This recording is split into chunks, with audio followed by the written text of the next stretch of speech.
Hello students, मेरा नाम है देवेश गुप्ता। आप सबका स्वागत करता हूं डिजिटल स्टेट के यूट्यूब चैनल पे। मैं क्लास 9 का चैप्टर नंबर 4 जिसका नाम है लीनियर इक्वेशन इनटू वेरिएबल वो करा रहा था, जिसका एक वीडियो ऑलरेडी मैं बना चुका हूं, है ना। उसमें लीनियर इक्वेशन के कॉन्सेप्ट आपको बताए थे और उसको क्या कहते हैं, उसके कौन कौन से वेरिएबल्स यूज होते हैं उसका भी डिफरेंस डेफिनेशन बताया था उसमें। और साथ में टू वेरिएबल्स का क्या कॉन्सेप्ट है किसी भी इक्वेशन में, और किस टाइप के क्वेश्चन को लीनियर इक्वेशन बोलते हैं, ये सारी चीजें मैंने पहले वीडियो में डिस्कस करी थी। और साथ में एक्सरसाइज 4.1 भी उसमें कराया था, है ना। और ये सेकंड वीडियो है और इस वीडियो में हम वैल्यू सॉल्यूशंस की बात करेंगे लीनियर इक्वेशन के, कि कैसे सॉल्यूशंस आते हैं और कितने सॉल्यूशंस पॉसिबल है। तो चलिए स्टार्ट करते हैं। इसमें डिस्क्रिप्शन में ज्यादा कुछ नहीं जाएगा, इसलिए मैं डायरेक्टली इसका एक्सरसाइज ही करा रहा हूँ और एक्सरसाइज में सारी चीजें आपको क्लियर हो जाएंगी, ठीक है। एक्सरसाइज आपका 4.2 वाला है ना। और हाँ, अगर आपने इससे पहले वाली वीडियो अगर नहीं देखी है तो उसका लिंक मैं आपको यहाँ आई बटन पे दे दूंगा, और इससे पहले के चैप्टर्स के भी वीडियो आपको आई बटन के लिंक पे मिल जाएगा, आप वहां से आके देख सकते हैं, या फिर आप चैनल को विजिट करके उसके प्लेलिस्ट में भी जाके देख सकते हैं, ठीक है।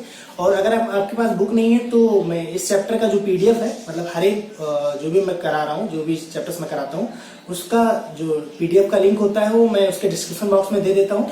आप वहां से जाके उसको फ्री में डाउनलोड कर सकते हैं और उसको देख भी सकते हैं। बुक लेके बैठे तो ज्यादा सही है, अगर आप डाउनलोड करते हैं तो आप उसके क्वेश्चन को नोट कर लीजिए और उसके बाद फिर आप वीडियो देखें तो ज्यादा बेटर होगा आपके लिए, ठीक है।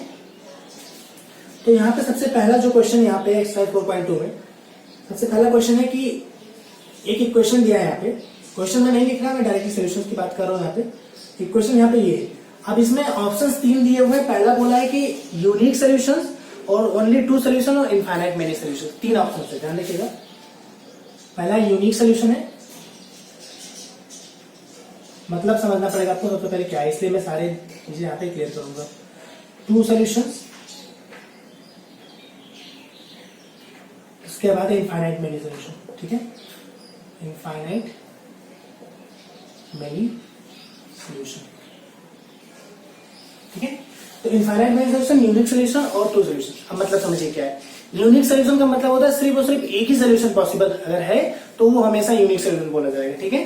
जैसे अगर हम मान लेते हैं यहाँ पे हमारे पास है 3x + 2 = 4, ओके। हमें दिया है, अगर हमें इसमें x की वैल्यू निकालनी है तो वहां पे सिर्फ और सिर्फ एक वैल्यू आएगी x। अब आप कैसे आएगी ये चीज आप समझ सकते हैं।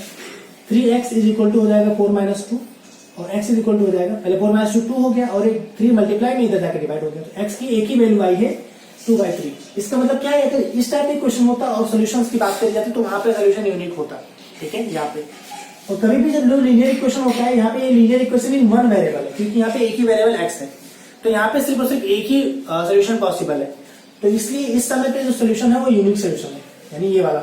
लेकिन यहाँ पे क्वेश्चन हमारे पास दूसरा है, इसमें 2 वेरिएबल्स है ना, उसकी भी बात कर लेते हैं। अब अगर हमारे पास 2 वेरिएबल है, मान लेते हैं इसी की बात कर लेते हैं, तो यहाँ पे x की हर एक वैल्यू पे y की अलग वैल्यू आएगी। कैसे, आप ये चेक कर लीजिए, 1-2 में निकाल के दिखा रहा हूँ आपको। x के वैल्यू अगर मान लेते हैं 1 रखते हैं, यहाँ पे x की वैल्यू अगर 1 रखते हैं तो y की जो वैल्यू आएगी y की 3 × 1 + 5, यानी कि आ जाएगा 3 × 3 और +5 8 हो जाएगा, ठीक है। तो यानी कि जो एक पॉइंट मिला हमें, वो पॉइंट मिल गया हमारा x के 1 वैल्यू पे y की वैल्यू जो है वो 8 है, 1,8 पहला पॉइंट मिल गया, ठीक है। अगर मान लेते हैं x की वैल्यू 1 ना होकर कुछ और होती, मान लेते 0 होती, तो क्या होता देख लेते हैं। अगर x की वैल्यू 0 होती या 2 होती, मैं 0 वाला ऊपर कर ले रहा हूँ। अगर x की वैल्यू 0 होती तो y की वैल्यू जो आती है 3 × 0 + 5, यानी कि आ जाता 5, 3 0 = 0 और +5 यानी 5 हो जाता है। तो यहाँ पे जो पॉइंट मिलता है वो मिलता है 0,5। तो ये पहला सोल्यूशन है। दूसरा सोल्यूशन, 2 सोल्यूशन तो ऐसे ही हो गए।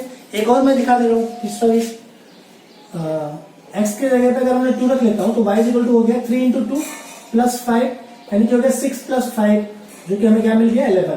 तो यहाँ पे तीसरा पॉइंट मिल गया हमारा 2,11। आपको दिख रहा होगा कि हर एक x की अलग अलग वैल्यू पे y की वैल्यू अलग आ रही है, ठीक है। इसलिए यहाँ पे सोल्यूशन जो है इनफाइनाइट मेनी सोल्यूशन होगा। इसका जो आंसर होगा वो थर्ड वाला सही होगा, इनफाइनाइट मेनी सोल्यूशन, क्योंकि एवरी डिफरेंट x के लिए y की वैल्यू भी डिफरेंट आएगी, ठीक है। तो हर एक डिफरेंट x के लिए y की वैल्यू डिफरेंट होने की वजह से यहाँ पे सोल्यूशंस की जो संख्या होगी वो इनफाइनाइट होगी, ठीक है। क्योंकि हम x की इनफाइनाइट वैल्यू रख सकते हैं और हमें उससे इनफाइनाइट सोल्यूशन मिलेगा y का, और इसका मतलब हमें टोटल सोल्यूशन जो होंगे वो इनफाइनाइट में नहीं होंगे, ठीक है। तो आई होप ये चीज क्लियर हो गई होगी। अगर सिर्फ 2 सोल्यूशन आता तो इसका आंसर 2 सही होता, लेकिन यहाँ पे 2 सोल्यूशन पॉसिबल नहीं है, इनफाइनाइट सोल्यूशन पॉसिबल है ना। इनफाइनाइट सोल्यूशन है, इसका मतलब इसका जो ऑप्शन थर्ड है वो सही होगा। ठीक है, आई होप ये चीज क्लियर होगी है ना। इससे एग्जाम्पल ये चीज आप कर सकते हैं और इसे डॉट डॉट डॉट करके और भी आगे हो सकता है ये चीज आप डॉट डॉट डॉट करके दिखा सकते हैं। ठीक है, इसका मतलब क्या है, इनफाइनाइट मेनी सोल्यूशन पॉसिबल है। I hope unique solution, 2 solution और इनफाइनाइट मेनी सोल्यूशन का कॉन्सेप्ट आपको क्लियर हो गया होगा। अगर कोई डाउट है तो आप वीडियो को रिवाइड करिए और फिर से देखिए। ठीक है, क्लियरिटी आपको आ जाएगी, क्योंकि चीजें मैंने सारी क्लियर करी है आपको, है ना। हमेशा ये होता है कि जब सिंगल वेरिएबल है तो उसमें यूनिक सोल्यूशन मिलता है, अगर डबल वेरिएबल है, एक ही क्वेश्चन दिया है, तो उसमें इनफाइनाइट मेनी सोल्यूशन पॉसिबल होता है। ठीक है, 2 सोल्यूशन भी होता है, लेकिन कब, जब उसके लिए 2 इक्वेशंस कम से कम चाहिए होते हैं और 2 वेरिएबल्स वाला होना चाहिए, उस समय पे 2 सोल्यूशन पॉसिबल होते हैं। ठीक है, या फिर क्वाड्रेटिक इक्वेशन हो, वहां पे भी 2 सोल्यूशन पॉसिबल होते हैं।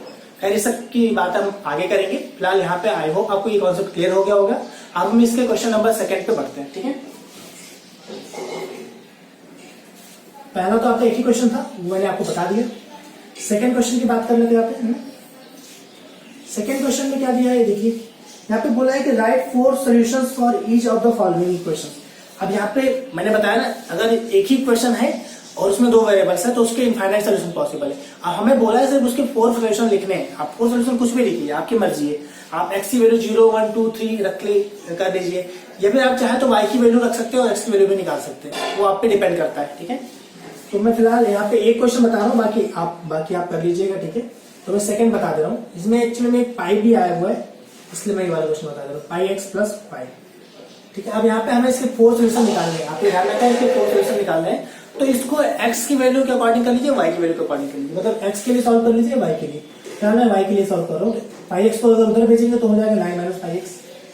ठीक है, ये हो गया। अब हमें इसमें x की अलग अलग वैल्यूज रखनी है। ठीक है, तो अगर हम x के इक्वल टू 0 रखते हैं तो y की जो वैल्यू मिलेगी वो मिलेगी 9 minus pi into 0। Pi into 0 में पता है 0 होता है, तो 9 माइनस 0 जो कि हमें क्या मिलेगा, 9 मिलेगा। तो x की वैल्यू 0 पर y की वैल्यू 9 है। ठीक है, ये क्लियर हो गया होगा। यानी पहला पॉइंट जो आपको मिला, पहले x का लिखते हैं फिर y का लिखते हैं, तो पहला पॉइंट ये मिल गया। ठीक है, पहला सोल्यूशन हो चुका है। सेकंड सोल्यूशन की बात कर लेते हैं। x इज इक्वल टू मैं रख ले रहा हूँ 1, तो 1 रखूंगा तो y की जो वैल्यू आएगी वो 9 माइनस पाई इंटू 1 हो जाएगा, तो इक्वल टू 9 माइनस पाई। अब ये पाई की वैल्यू यहाँ पे मत रखिए 3.14, इसमें आई मीन आप आंसर में 9 माइनस पाई ही लिख सकते हैं, उसमें कोई भी दिक्कत नहीं जाएगी। ठीक है, तो यहाँ पे पाई की वैल्यू 3.14 रखने की जरूरत नहीं है। तो हमें जो पॉइंट मिला सेकंड सोल्यूशन का, वो x की जगह 1 है और y की वैल्यू जो आएगी यहाँ पे कितनी आ गई, 9 माइनस पाई। तो ये आपका सेकंड सोल्यूशन हो गया। अगर x की वैल्यू 2 रख लेते हैं तो क्या होता, y की वैल्यू जो आती है 9 माइनस पाई इंटू 2, यानी कि 2 पाई, 9 माइनस 2 पाई। यहाँ पे जो सोल्यूशन बना वो बना आपका थर्ड सोल्यूशन है। यहाँ पे ये बना आपका 2, 9 माइनस 2 पाई। ठीक है, तो ये तीसरा सोल्यूशन हो गया। आगे एक और हमें करना है, टोटल 4 सोल्यूशन करने, तो x की जगह पे हम लोग 3 रख ले रहे हैं। तो यहाँ पे फाइनली हो गया, y की जो वैल्यू आएगी वो आएगी 9 माइनस पाई इंटू 3, यानी कि हो गया 9 माइनस 3 पाई। अब यहाँ पे फाइनली पॉइंट जो मिला वो 3, 9 माइनस 3 पाई हो गया। ठीक है, तो ये हमें टोटल 4 पॉइंट्स मिल गए, यानी 4 सोल्यूशन मिल चुके हैं। यही 4 सोल्यूशन हमारा आंसर हो गया, जो कि हमें क्वेश्चन में पूछा था कि 4 सोल्यूशन निकालने हैं। ठीक है, तो मैंने एक आपको बता दिया है। आई होप ये चीज क्लियर हो गई होगी। वीडियो को पॉज करिए और नोट डाउन करिए, है ना, और बाकी क्वेश्चन को ट्राई करिए। अगर हाँ कोई भी चीज क्लियर नहीं होती एक बार में, तो आप वीडियो को रिवाइंड करके जरूर देखा करिए, है ना, उससे क्लियरिटी आ जाती है। कोई चीज अगर एक बार में नहीं क्लियर हो रही है तो सेकंड टाइम देखिए। ठीक है, क्वेश्चन नंबर 3 पे आ जाता है। आई होप ये कॉन्सेप्ट क्लियर हो गया होगा, है ना।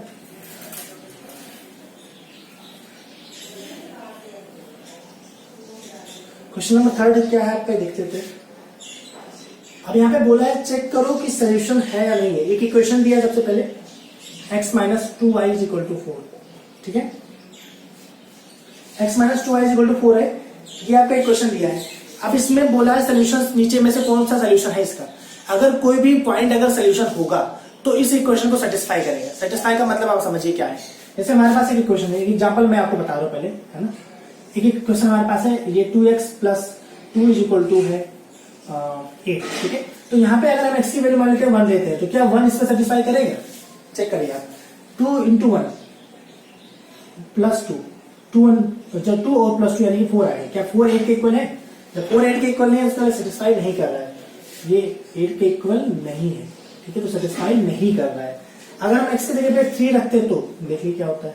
2 इंटू 3 प्लस 2 क्या मिलेगा हमें 6 प्लस 2 यानी कि 8 मिल गया। 8 मिल गया मतलब 3 जो है x की वैल्यू 3 यहाँ पे सेटिस्फाई कर रही है, ये मतलब है। लेकिन यहाँ पे ये सिंगल वेरिएबल का था और जो हमारे क्वेश्चन में वो डबल वेरिएबल का, वो भी हम देख लेते हैं। ठीक है, हमारे पास एक क्वेश्चन दिया है, ये कॉन्सेप्ट क्लियर हो जाना चाहिए आप। अगर कोई चीज क्लियरिटी नहीं होती है रिवाइंड करके वीडियो देखिए। ठीक है, अब यहाँ पे वैल्यूज दी है यहाँ पे क्वेश्चन में, थर्ड का है फर्स्ट क्वेश्चन। इसमें x और y की वैल्यू दी है यानी पॉइंट दिए हुए हैं, हम उसको पुट करेंगे। अगर LHS में रखते हैं और RHS आ जाता है तो हमारा वेरीफाई हो गया। ठीक है, तो हमारा पॉइंट जो दिया वो दिया 0,2 पहला। तो हम रखते हैं LHS लेते हैं पहले। LHS हमें x minus 2y, finally x के जगह पे 0 रखेंगे क्योंकि x की वैल्यू 0 दी है और y की जगह पे रखेंगे 2, तो फाइनली मिल गया -4। क्या -4 के इक्वल है? नहीं, is not equal to 4, is not equal to 4। तो मतलब ये सोल्यूशन नहीं, it is not solution, it is not a solution, solution of given equation, given equation. ये सोल्यूशन नहीं है दिए गए इक्वेशन का। ठीक है, आई होप ये चीज क्लियर हो गई होगी आपको, है ना। अब हम सेकंड पे भी आ जाते हैं। इसके सेकंड आपका दिया हुआ है, मैं सारे नहीं बता रहा, मैं एक और बताता हूँ उसके। मैं थर्ड बता दे रहा हूँ। थर्ड में यहाँ पे दिया हुआ है 4,0। एक्चुअली में ये वाला सोल्यूशन सेटिस्फाई करेगा इसलिए मैं बता रहा हूँ। ठीक है, तो LHS है, LHS की जो वैल्यू है वो है x माइनस 2y, x की जगह पे 4 और y की जगह पे 0, तो फाइनली मिल गया 4, क्योंकि 4 माइनस 0 तो 0 4 ही मिलेगा, तो फाइनली 4 मिल गया। इसका मतलब क्या है? It is a solution, it is a solution of given equation, solution of given equation.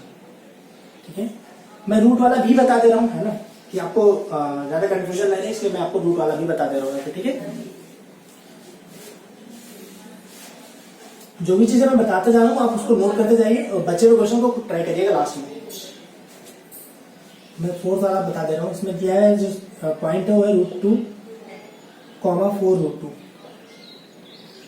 अब हम इसका अगर LHS में रखते हैं तो क्या मिलता है? देखिए x माइनस 2y है, हम यहाँ पे रखेंगे अगर तो x की जगह पे आएगा √2 और 2 इंटू वाई की जगह पे आएगा 4√2 इज इक्वल टू हो गया √2 माइनस 8√2। अब यहाँ पे √2 आपका ध्यान रखिएगा दोनों में कॉमन है, तो √2 जब कॉमन होगा तो यहाँ पे सिर्फ बचेगा 1 और यहाँ पे बचेगा 8। ध्यान रखिएगा यहाँ पे ये चीज क्या कहते हैं आपने फैक्टराइजेशन में पढ़ी होगी, कॉमन कैसे लेते हैं, है ना।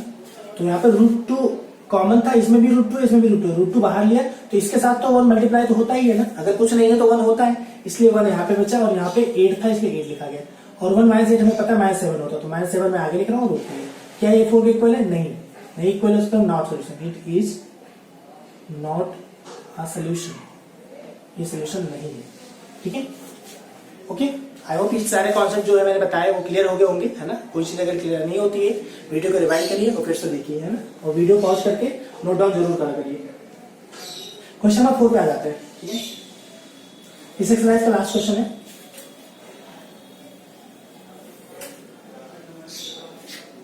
क्वेश्चन नंबर 4, क्वेश्चन नंबर 4 में क्या है देख लीजिए।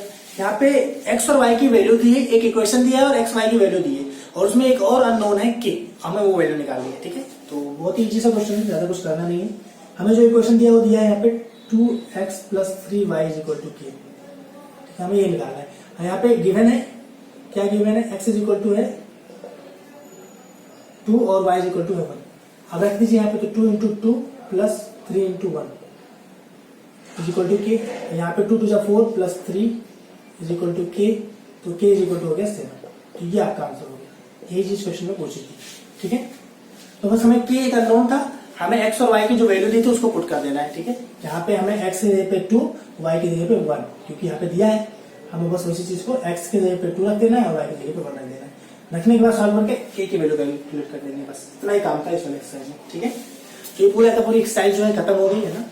आई होप आपको क्या कहते हैं सारे डाउट जो भी रहे होंगे इस एक्सरसाइज से रिलेटेड वो क्लियर हो गए होंगे, है ना। लेकिन अगर फिर भी कोई डाउट बनता है, कोई क्वेश्चन नहीं होता है, तो उसको आप कमेंट सेक्शन में पूछ सकते हैं।